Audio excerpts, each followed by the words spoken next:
So, in the spring of 1969,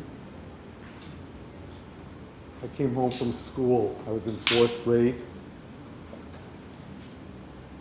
And my parents gathered us all. I'll tell you who we all are in a moment. And did what parents often did back in the 60s. They made a pronouncement. And the pronouncement is, our family is going to move to Puerto Rico. I was shocked. My brother Paul, 4 years older than I am, he was transitioning into just about to go into high school, middle school. I had been in PS 130 since kindergarten, and just loved, my school and my teachers. And my next brother Gamaliel was just 18 months younger than I am. He was struggling in school, but he was kind of shocked. And then my youngest, my brother after that, Sam, he was even younger. It didn't register with him, much less with Danny, the youngest one. At the time, we were five boys. My mother eventually had a girl, and hence I often refer to her, we refer to her as the person that if at first you don't succeed, try again. That was my mom. It took 6 times, but she finally got her girl. So my parents made that announcement in April of 1969, and just to put it in context, within that last year, prior to that announcement, Martin Luther King had been assassinated. Robert Kennedy had been assassinated. I remember that previous winter, we'd also had the blizzard of 1968, which devastated the Northeast and New York City, paralyzed the city for over a week. But none of that was really material or really the focus of a 9-year-old. My focus was on the fact that Star Trek had announced that they were not going to continue the series. I remember when it first came out, and I knew what night it was. So I went to church, and they were trying to decide which night the worship services were going to be. So I wrote down that we shouldn't have it, I think it was on Tuesday night, because that was the night of Star Trek, so we should have worship service on that night. The other looming thing for me was that I had, Mr. Levine, the principal of our school, had seen my 4th grade essay on the bulletin board outside my classroom, and plucked it off the board and brought it in and asked Mr. Ongania, who was my 4th grade teacher, who had written this essay. And he pointed to me, and Mr. Levine said, this is really outstanding. This is a really good essay. I'd written my essay on who I wanted to be when I grew up, and it was a combination of John F. Kennedy and Dr. Spock. That's who I wanted to be. And that was pretty big, for a 9-year-old whose parents were evangelical Christians, because when John F. Kennedy became president, even though I was very young, I was 4, around 4, I don't remember any of that, but I do remember my parents kind of buying into that whole notion that, oh, he's Catholic, and now the Pope is going to tell us what to do, and buying into that whole notion. But what the other thing I remember is the funeral. I remember watching John Kennedy Jr. in his little shorts. For those of you that are old enough, you may remember. And it was, I just remember because I remember going up to the TV, putting my hand on the screen, and it was like, I don't know, it was like a bond. And a few years ago when John Kennedy Jr. died, it really touched me deeply. And I felt like that was a circle. And so what I really want to tell you about is another circle. So my parents make this announcement, and we're going to go to Puerto Rico. And it's 1969, and school finishes. I didn't mention my parents are both from Puerto Rico, so for them it's going back home. So they pack us all up. My mother takes us to Puerto Rico. My father stays back in New York to kind of sell all the furniture and close down the apartment. An apartment which, by the way, in 1969 in New York City, rent control was 4 bedrooms. It was $68 a month. Yeah, it really was. We left that, we moved to Puerto Rico. My father had grown up as an orphan in Puerto Rico in the 1920s and came to New York, came to the United States in the hope of becoming a horse jockey. He'd worked with horses since he was very little, and he met my mother, and of course that plan went out the window. And the reason why we were moving to Puerto Rico is really incredible from a world perspective. What happened is that my father had learned to become a diamond cutter by working as a short order cook in a restaurant near 47th Street. And he was literally plucked out of there by these Jewish men with big black hats and little curls on the side of their heads, who thought he was Jewish and invited him to come learn how to become a diamond cutter. Literally. My father's claim to fame, he cut the diamond that Richard Burton gave to Elizabeth Taylor. He cut that diamond.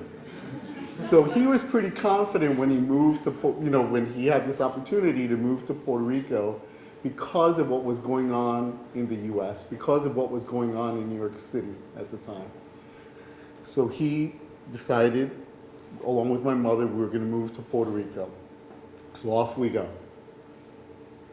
We land in Puerto Rico, it's summertime, we go to live with my grandmother, we find a house in a town called Caguas, Puerto Rico. Caguas, Puerto Rico. And my mother takes us dutifully to the school to be enrolled for that following school year. And of course, even though my parents speak Spanish, and Spanish is my first language, we did not know how to read or write in Spanish. We just spoke Spanish at home. So the Puerto Rico school system had an answer for that. They had a way to deal with that. Every child gets put back a grade. That's how you deal with kids not knowing how to read or write in Spanish. You just put them back a grade. So having been a high-achieving reader and having been told that in 5th grade I would be going into the newly instituted talented and gifted program in the New York public school system, it was devastating to me. It was, and again, I'm sure that my brothers felt equally strong, but I was devastated. It was just beyond me that I would be put back a grade. So I went to my mother and I told her, I can't let this happen. By which, of course, I mean, we can't let this happen. And my mother, who had only in her lifetime achieved in academic grades, getting to the 9th grade, set upon the task of teaching me to read and write in Spanish in one summer. let me cut to the chase and tell you she did it. And the way she did it is she got a New Testament Bible that had one column in English and one column in Spanish.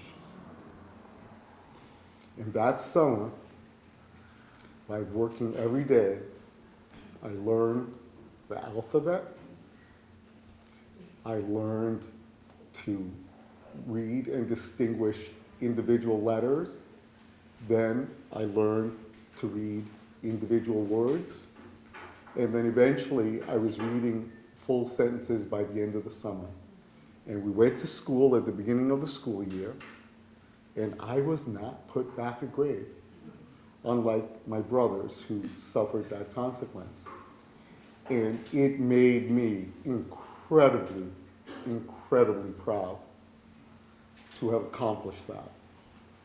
So I get through the 5th grade and the 6th grade, and then another world event happens, one that maybe most of you have not heard of. In that time, so we're talking in the early 70s, 1971, there was a strike in South Africa. It was the diamond mines.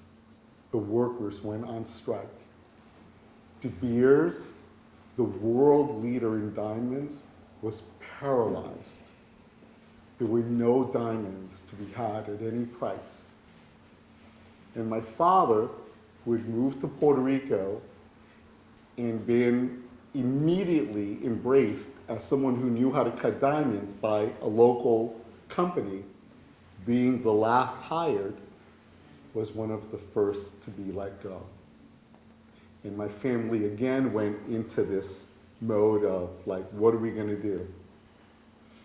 At that time, we had had a visitor at our church from Connecticut, specifically from Wallingford, Connecticut, a Reverend Juan Torres. And my father and my mother were debating whether or not to return to New York City. Things from their point of view had gotten worse in New York City, not better. So Juan Torres told my dad, you should come to Connecticut. Connecticut is this really great place. You're close to New York. And so my father, very hesitantly, and very slowly came to the thinking, we need to leave Puerto Rico. So he packed up this time, and he came first. And on a dark evening, he arrived in Wallingford, Connecticut, to the home of Reverend Juan Torres at 70 Main Street in Wallingford, Connecticut, went to bed, woke up the next morning, and opened the windows, the shade, and saw a cemetery across the street on Main Street. My father had lived, when he first came to the United States, he had lived in Miami, he'd lived in Dallas, he went out to California, to San Diego, then he finally settled in New York. And when he opened that window and he saw that cemetery across the street, he said, my family is not living in this town, that we cannot live in. Even though he found a fabulous job at International Silver. If those of you remember International Silver, he was a floor worker, just on the regular factory floor. And he was lifting and bringing supplies around. They let him go from that job. Not because he didn't do the work, because he was too short. Literally, they told him, you're too short. You can't really reach all the bins. We gotta let you go. So then my father got a job at Meriden Wallingford Hospital, now Midstate, and he worked there till the day he retired, almost 30 years later. So he comes up, he settles in Meriden, and then he brings the family up, and we move to Colony Street in Meriden. And, to Colony Street. Eventually we wound up at the Mills Low-Income Housing Projects in Meriden, and I go to Thomas Jefferson Middle School on Center Street in Meriden. So I show up at the school from Puerto Rico. It's 1971. So what do they do with a kid that comes from Puerto Rico? They put him in the trailer in the back of the school with Mr. DeLuca and the kids that speak Polish and the kids that speak Italian and the kids that speak Spanish, because there is no Bilingual Education Act.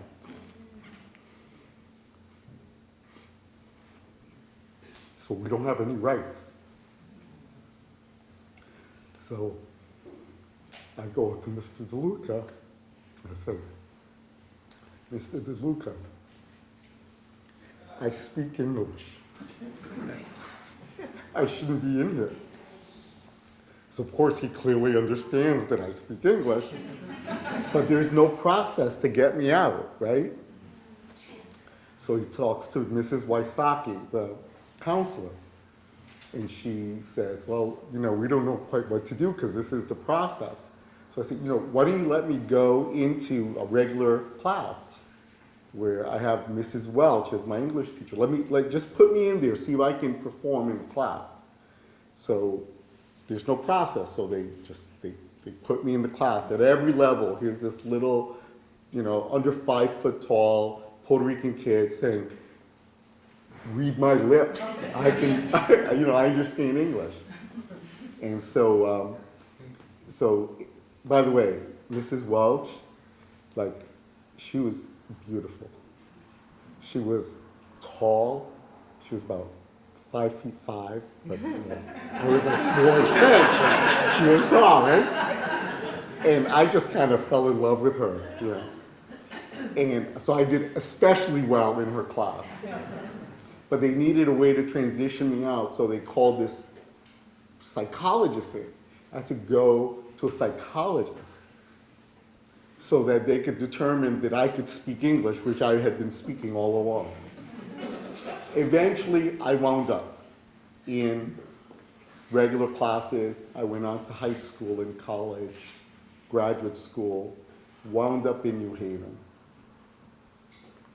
About 12, 15 years ago, I'm sitting in a meeting here in New Haven.